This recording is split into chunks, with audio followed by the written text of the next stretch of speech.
வணக்கம். இது அறுசுவையும் ஆரோக்கியமும். இந்த சேனல் ஸ்டார்ட் பண்ணி, அதாவது அறுசுவையும் ஆரோக்கியமும் இந்த சேனல் ஸ்டார்ட் பண்ணி இதுதான் எங்களோட ஃபர்ஸ்ட் வீடியோ. இதுக்கு உங்களோட முழு ஆதரவை நாங்கள் எதிர்பார்க்குறோம். இப்போ நான் போட போகிற வீடியோ பற்றி உங்களோட கமெண்ட்ஸ், லைக்ஸ், அப்புறம் சப்ஸ்கிரைப் எல்லாத்தையும் கொடுத்து எங்களுக்கு உங்களோட ஆதரவை தெரிவிங்க.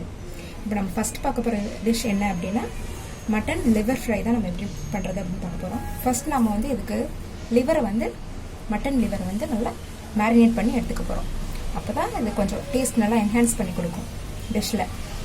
இதுக்கு மேரினேட் பண்ணுறதுக்கு என்னென்ன பொருள் நமக்கு தேவை அப்படிங்கிறத இப்போ நம்ம ஃபஸ்ட்டு பார்க்கலாம். மிளகாய்த்தூள் 2 ஸ்பூன் எடுத்திருக்கேன். உப்பு தேவையான அளவு எடுத்திருக்கேன்.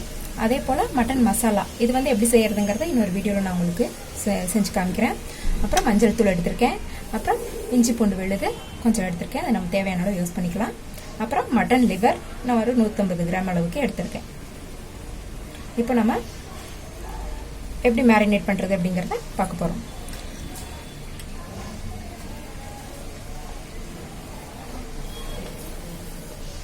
மிளகாய்த்தூள்,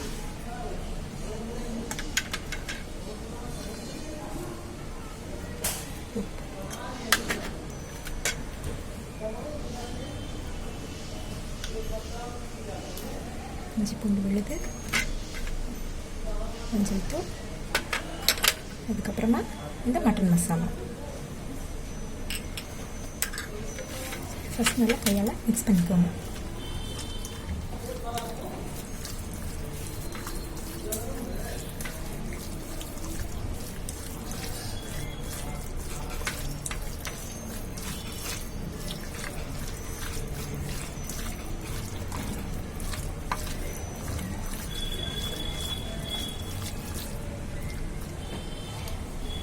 அவ்வளோதான். இதை நல்லா மிக்ஸ் பண்ணிட்டோம். இப்போ இது 15லேருந்து ஒரு 30 நிமிஷத்துக்கு நம்ம ஊற வச்சிடலாம்.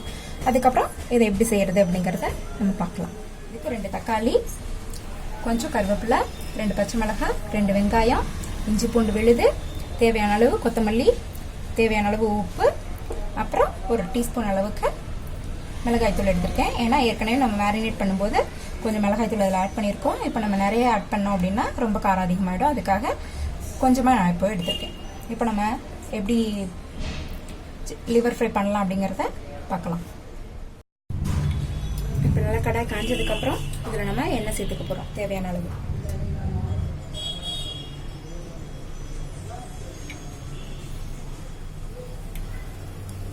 இப்போ எண்ணெய் நல்லா காஞ்சிருச்சு. இப்போ இதில் நம்ம 1 ஸ்பூன் அளவுக்கு ஜீரகத்தை சேர்த்துக்கலாம்.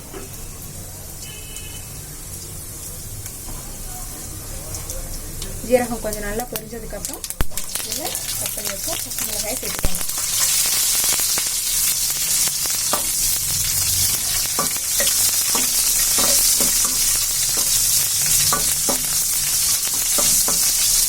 இப்போ இது கூட கட் பண்ணி வச்ச வெங்காயம் 2 கப் அளவுக்கு சேர்த்துருக்கேன்.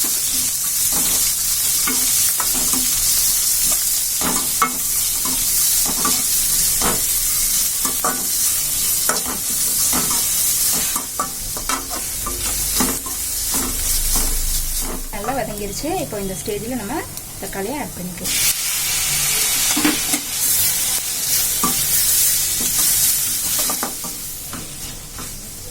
தக்காளி கொஞ்சம் சீக்கிரமாக வதங்கிறதுக்காக இது கூட கொஞ்சம் நம்ம உப்பு ஆட் பண்ணிக்கலாம். ஆல்ரெடி நம்ம மேரினேட் பண்ணும்போது லிவர் கூட கொஞ்சம் சால்ட் ஆட் பண்ணியிருக்கோம். ஸோ அதை ஞாபகத்தில் வச்சுட்டு கொஞ்சமாக ஆட் பண்ணிக்கலாம்.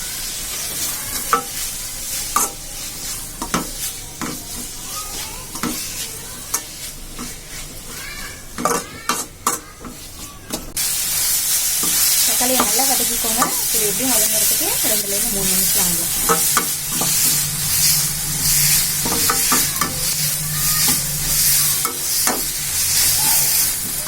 தக்காளி நல்லா வதங்கி வந்துகிட்டே இருக்கு. இந்த ஸ்டேஜில் நான் கருவேப்பிலையை ஆட் பண்ணிக்கிறேன். கருவேப்பிலையை இப்போ ஆட் பண்ணுறேன்னா முன்னாடியே இது பண்ணால் ஆட் பண்ணும்போது கொஞ்சம் கலர் கம்மியாக நிறைய காமிச்சிருக்கு.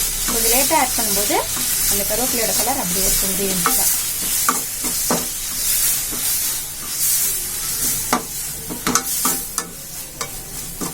இப்போ நம்ம இது கூட தேவையான அளவு இஞ்சி பூண்டு விழுதை ஆட் பண்ணிக்கிட்டோம்.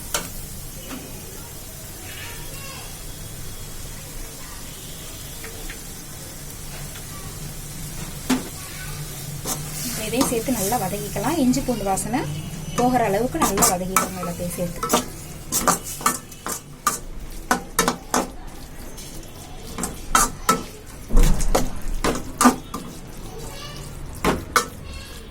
இப்போ இது கூட எடுத்து வச்சிருக்க மிளகாத்தூளையும் நல்லா ஆட் பண்ணிக்க போறோம்.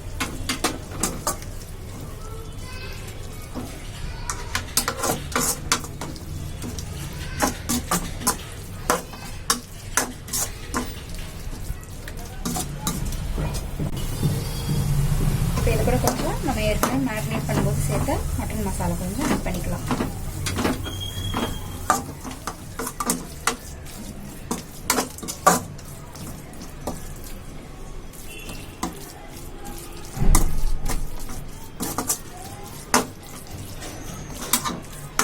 நம்ம சேர்த்த மசாலா எல்லாத்தோட பச்சை வாசனை போகிற அளவுக்கு நல்லா வதக்கி எடுத்தாச்சு.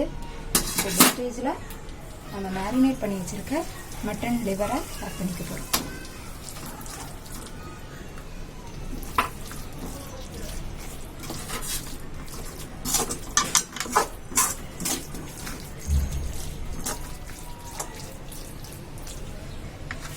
நல்லா வதக்கியாச்சு. இப்போ இது வேகிறதுக்கு தேவையான அளவு தண்ணியை நம்ம இதில் சேர்த்துக்கலாம். இப்போ இது வேகிறதுக்கு தேவையான அளவு தண்ணீரை இதில் நம்ம சேர்த்துக்கலாம். நல்லா கலந்து விட்டுக்கோங்க.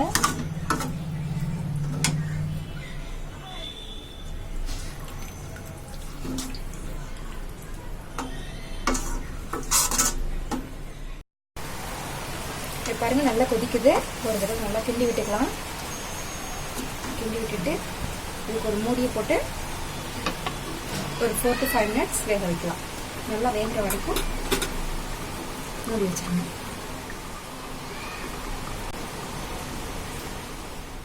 ஒரு தடவை திறந்து இன்னொரு தடவை நம்ம நல்லா கிண்டி விட்டுக்கலாம்.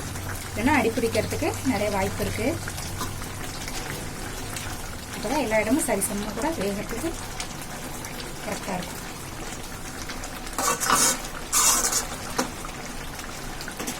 இது இன்னும் கொஞ்சம் வேகட்டும். இப்போ நம்ம ஆட் பண்ணியிருக்க காரத்தோட அளவு பார்த்தீங்கன்னா நார்மலான நமக்கு தேவையான அளவு தான் காரம் வந்து நான் ஆட் பண்ணியிருக்கேன். நீங்கள் நல்லா காரம் நிறைய காரம் சாப்பிடுவீங்க அப்படின்னா இது கூட இன்னும் கொஞ்சம் மிளகாத்தூள் உங்களுக்கு தேவையான அளவு ஆட் பண்ணிக்கோங்க. அப்படி இல்லைன்னா கொஞ்சம் பெப்பர் பவுடர் கூட ஆட் பண்ணிக்கோங்க. பெப்பர் ஆட் பண்ணிங்கன்னா இன்னும் உடம்புக்கு ரொம்ப நல்லது. இன்னும் காரத்தையும் டேஸ்ட்டையும் நல்லா என்ஹான்ஸ் பண்ணி கொடுக்கும். சாப்பிடும்போது இது வந்து உங்களுக்கு பெப்பர் லிவர் ஃப்ரை மாதிரி தெரியும்.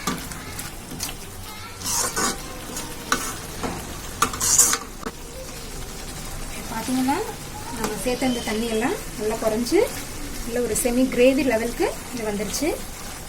நல்ல வாசனையும் ரொம்ப நல்லா இருக்கு.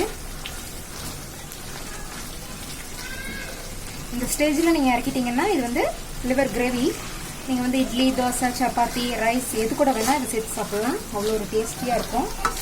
நம்ம ஃப்ரை செய்ய போகிறதுனால இன்னும் கொஞ்சம் நேரம் இந்த தண்ணியெல்லாம் வத்துற அளவுக்கு நம்ம வந்து கிளறிட்டே இருக்க போகிறோம்.